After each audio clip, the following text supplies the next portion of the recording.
Alors, je ne vais pas vous donner des trucs et astuces et bouts de ficelle pour les classes inversées.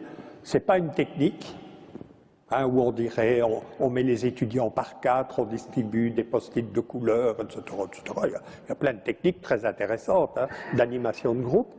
Ce n'est pas une technique, ce n'est pas une méthode, comme l'apprentissage collaboratif ou l'apprentissage par problème. C'est plutôt une sorte d'agrégat de toutes sortes de courants qui font appel au behaviorisme.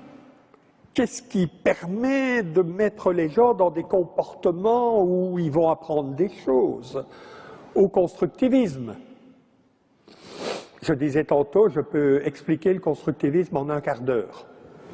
Mais c'est vrai qu'en sciences de l'éducation, il leur faut 15 fois 2 semaines pour faire ça.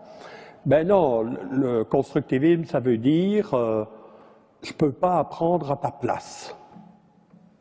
Point. Ben oui.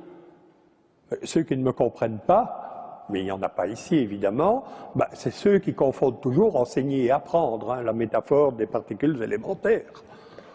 Moi je me dis toujours, j'enseigne, apprennent-ils?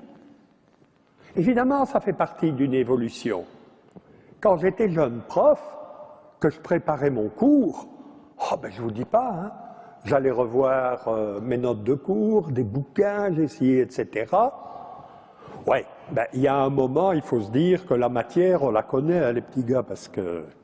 Et maintenant, moi, quand je vais au cours, je me dis, qu'est-ce que je vais demander à mes étudiants de faire? Constructivisme, c'est... On apprend toujours tout seul. Je ne peux pas apprendre à votre place.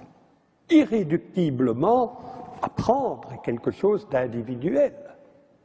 Mais, et je vous explique, j'induis le socio-constructivisme en citant Philippe Carré, on apprend toujours tout seul, mais jamais sans les autres.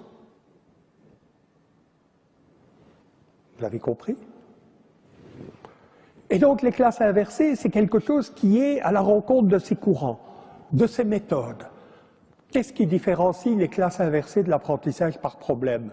Je ne sais pas très bien, on peut faire de l'apprentissage par problème dans les classes inversées.